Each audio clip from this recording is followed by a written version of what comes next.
Bang Agus.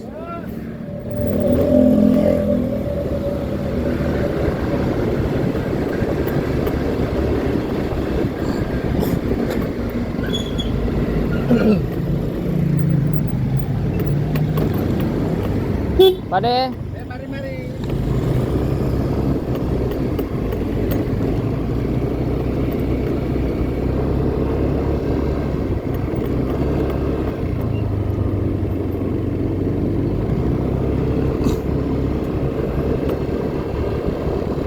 Yang lagi rame banget, tau nggak beritanya? Gue jadi ke bawah-bawah ini, jadi pengen bahas juga. Ada mantan suami istri, yang mana si suami yang ngasih tahu dah ke salah satu temannya kalau biaya dia buat nafkahin bininya 1 bulan kurang lebih 200 juta sekian gitu. Ditanya sama temennya, dia di luar listrik, di luar sampah, di luar pokoknya itu kok buat istrinya 200 juta. Nah, terus habis dia udah selesai caranya rame deh tuh, dia mungkin merasa tersinggung gitu kan. Alah 200 juta itu mah live gua setengah jam gitu. 200 juta lah pokoknya, biar dia bisa ngebales. Tanggapan gue gini, selagi kalau gue jadi cowoknya nih, jadi si prianya, 200 juta buat ngasih istri, kalau gue punya jangan 200 juta, gue bilang lebih dari itu pasti gue kasih. Karena buat gue, dia jadi istri gue aja itu udah sebuah anugerah ya, luar biasa. Takdir yang Allah pada takdirin buat gue gitu, dia jadi istri gue itu udah. Kalau gue punya pasti semua bakal gue kasih ke bini sama anak-anak gue. Karena ya lagi-lagi kata Nabi, baiti jannati, rumah gue laksana targa. Kalau kita di rumah tenang, tentrem, adem, pasti di luar rumah juga kita akan ngerasa hal yang sama. Banyak masalah yang bakal terjadi di luar sana ketika di dalam rumah tangga lu udah mulai sama masalah. Sama kayak misalnya lu, masalah itu akan datang ketika pagi-pagi lu nggak mulai dengan sholat subuh. Itu gue udah bangun subuhnya kesiangan dulu bang, bangun aja sholat subuh. Kesiangan lo bukan dia yang minta kan, Allah ya kan, bangun aja sholat. Emang nggak apa-apa bang subuh jam 9, kalau lu kesiangan nggak masalah. Mungkin jangan lu sengaja, kalau lupa nggak masalah. Jadi kadang-kadang masalah yang datang di luar itu awal mulanya dari dalam rumah. Kita di rumahnya udah banyak masalah nih, akhirnya sedikit banyak pasti kita bawa ke kerjaan jadi nggak fokus, dagang jadi nggak fokus, kerja jadi nggak fokus, ngajar jadi nggak fokus, banyak. Jadi kalau di rumahnya udah tenang, udah tentrem, makanya kalau kita mau nyari bini yang salehah, cirinya cuma 3 katanya. Cirinya cuma 3. Itu kalau kita punya bini yang ketiga ciri ini ada, insya Allah. Apa? Yang pertama kata Nabi, al-wadud. Apaan tuh al-wadud? Al-wadud itu kalau kita ngelihat bini kita, hati kita tenang.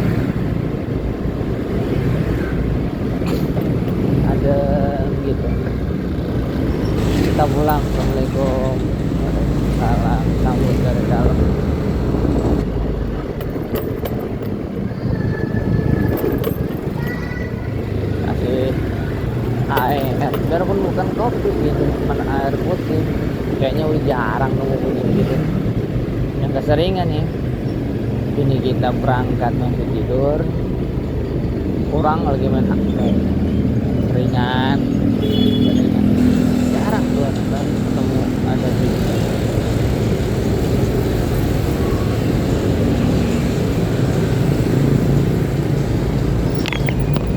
Gitu modelnya.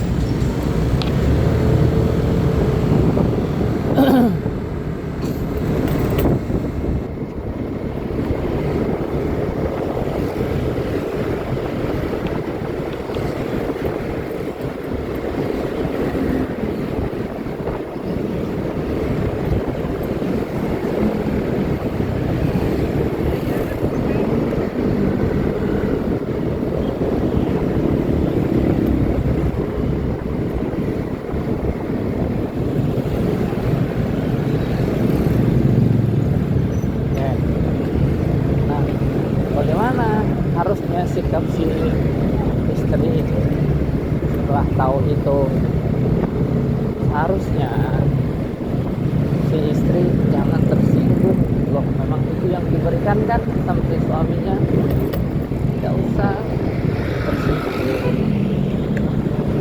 Waktu itu diberikan suami, bukti fakta datanya ada. Apalagi sampai dia selesai, anaknya masih dikasih nafkah. Yang nominalnya juga nggak kecil. Ya mungkin 200 juta itu buat sebagian orang, buat kebanyakan orang lah, itu gede banget. Khususnya di Indonesia ya, itu gede banget. Orang kerja setahun aja belum tentu dapat setengahnya. Dan dia 1 bulan dapat segitu. Kan angka yang fantastis buat nafkah seorang ibu, tapi dikasih. Itu karena apa? Karena sayang. Kamu pikir kalau nggak karena sayang, pakai ngatain lakinya, maaf, benci lah. Nah, kemarin lu pilih dia jadi laki lu, sekarang habis cerai caci maki dia, kata-kata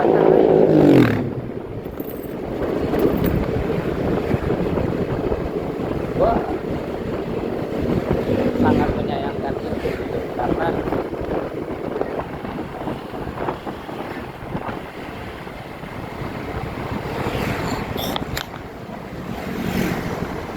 ya mungkin emang dia bukan muslim ya, kemudian alhamdulillah sekarang yang prianya udah muslim ya, emang karena pengen nikah lagi juga sama yang muslim. Alhamdulillah mungkin hidayahnya lewat situ.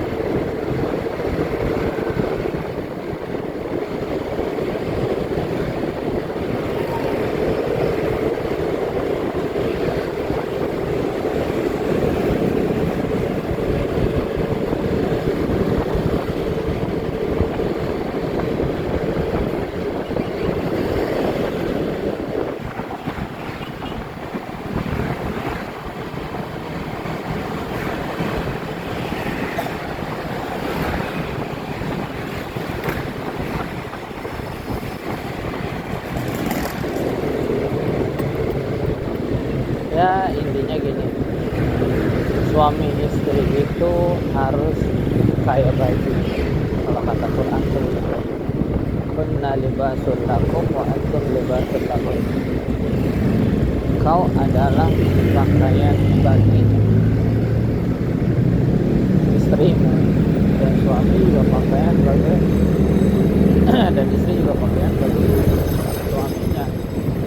Itu pun sebaliknya. Apa sih filosofi pakaian? Yang pertama, pakaian itu bagus apa enggak dilihat orang. Artinya gini, bagus apa enggak dilihat orang bini lo, itu juga bagus apa enggak nama lo disebut orang. Itu kan fungsi pakaian, bagus apa enggak dilihat orang.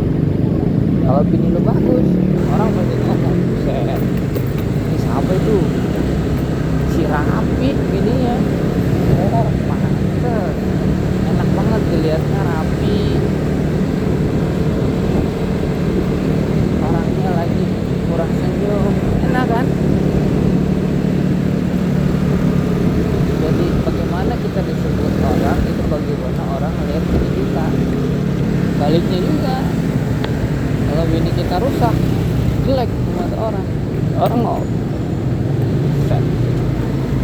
dan begitu bener gini sama itu kira aku bagaimana sih tuh bocah nyari bini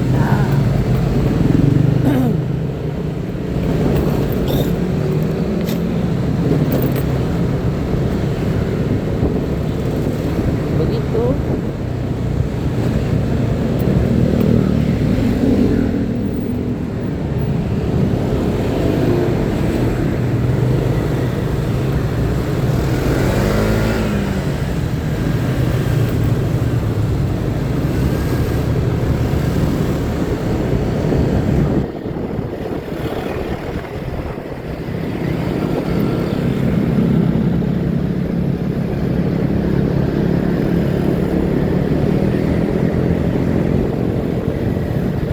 Lakinya juga sama, kalau lagi cakep di mata orang itu ya pasti dikata sama orang tuh dia bisa gitu rapiin lakinya pakai merah pink begitu.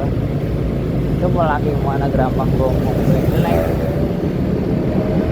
orang rapin, makanya bininya harus bisa ngajarin pakai baju yang rapi kita pasti gitu.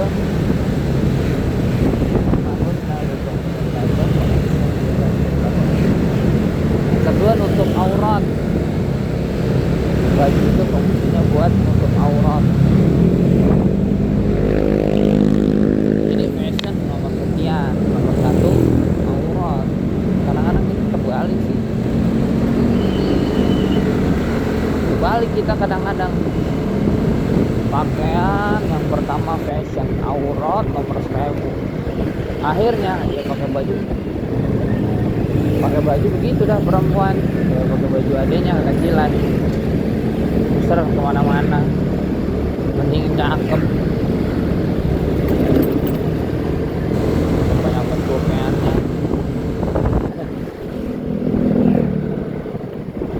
asal ditarik ke atas yang bawah kelihatan, asal diturunin ke bawah yang atas kelihatan.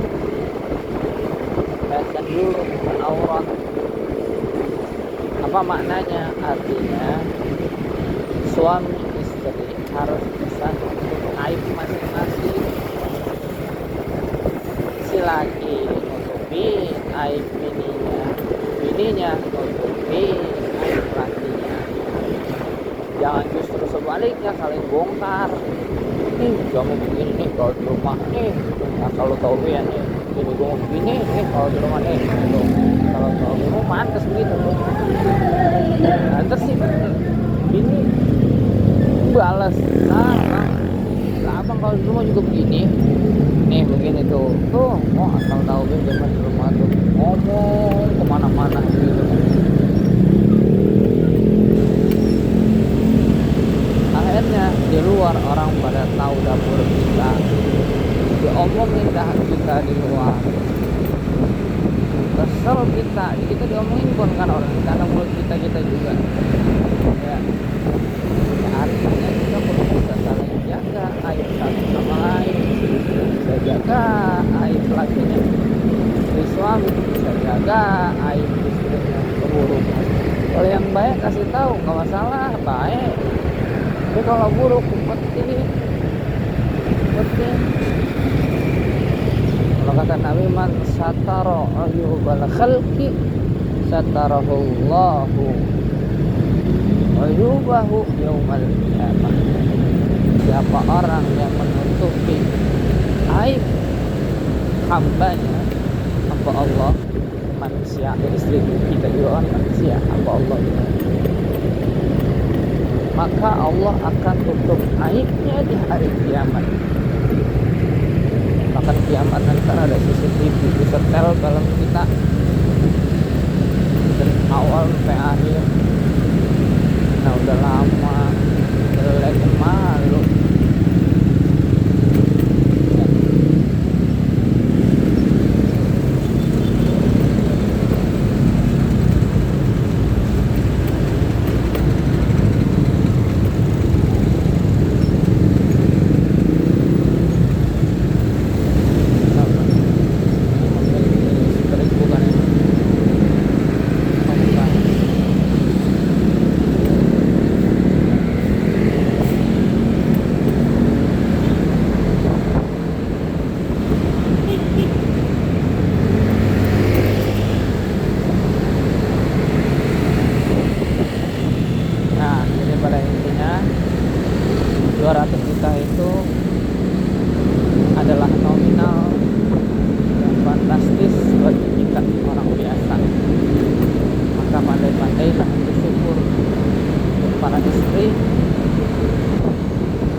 istri masuk ke dalam neraka itu bukan karena sholatnya, tidak.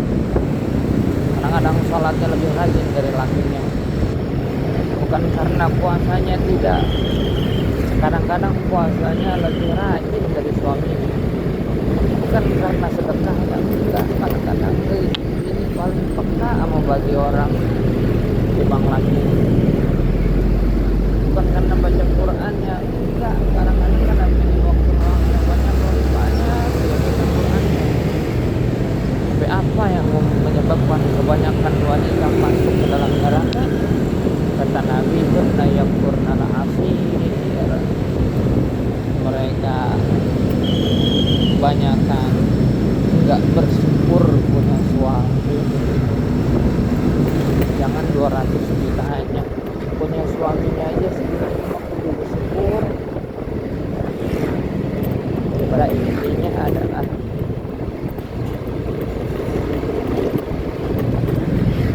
jagalah rumah tangga kita baik-baik, tutuplah aib keluarga kita masing-masing.